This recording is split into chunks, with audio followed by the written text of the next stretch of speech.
What's up, Undertoads? This is Derek from Classic Game Room, and we're back with the second half of our feature on the top 10 power-ups in the Super Mario series. Be sure to check out part 1 for power-ups 10 through 6, but we're starting the finale with power-up number 5, an item that has soared its way to the top. Look, there's a reason you can't just buy a cape at the mall. More than a scrap of fabric, capes are stitched from our greatest fables. Its threads are sewn by legend and folklore rather than spindles, and only icons earn the right to wear one. Bruce Wayne, Clark Kent, Mario. Appearing only in 1990's Super Mario World, the cape feather enables the heroic plumber to soar above the ground with rhythmic undulation until diving toward hapless enemies like a freaking Stinger missile. Perhaps no power-up has led to more unhinged gameplay or long sighs of relief than the Starman. Debuting in 1986's timeless Super Mario Bros., Mario first experiences the polychromatic flashes of this luminescent power-up at the end of level 1-1, and it's been a staple of the series ever since.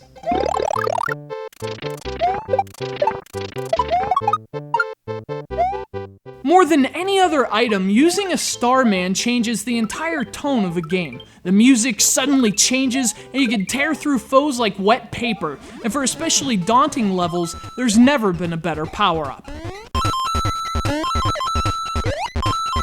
Like the cape feather, this one's only appeared in one Super Mario title, but unlike all the piles of just briefly useful new items introduced since, the Super Leaf was an invaluable part of Mario's repertoire. I mean, just imagine playing Super Mario Bros. 3 without it.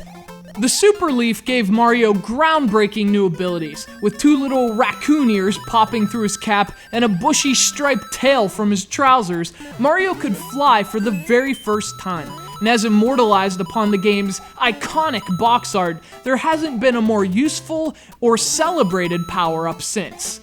Not even the Tanooki Suit. There, I said it. Imagine, if you will, being unable to reach your toothbrush after crawling out of bed. Or your mouthwash, for that matter. Or your coat. You're just too short.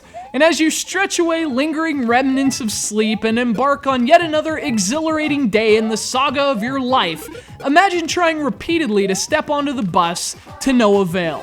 All your leaps and persistent jumps aren't enough, even after running starts. And as you run to work, desperately trying to make it on time, you bump into someone on the sidewalk.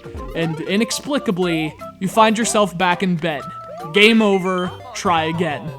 Now, it isn't the fanciest shroom in the kingdom, but when the Koopas are marching and the bullet bills are flying, there's no sweeter sight than one of these bad boys sliding across the perilous plains. For more than a quarter century, the Super Mushroom has been the most constant power-up in Mario's arsenal. A faithful fungus he's relied upon from the caverns of Vanilla Dome to Desert Hill and all the way back to level 1-3. He's had a lot of newer power-ups over the years, but this original is still the best, with one fiery exception. Frothing at his feet like water boiling over a pot, the heat from the scorching lava still stings his eyes after these long years, but hey, someone has to save the princess. And as Mario approaches Bowser, his mustache dripping with sweat and the Koopa King growling, he sees a soul question block faintly glowing in the smoke and haze. It's the last one. And with Peach's fate hanging in the balance, what would you hope it contains?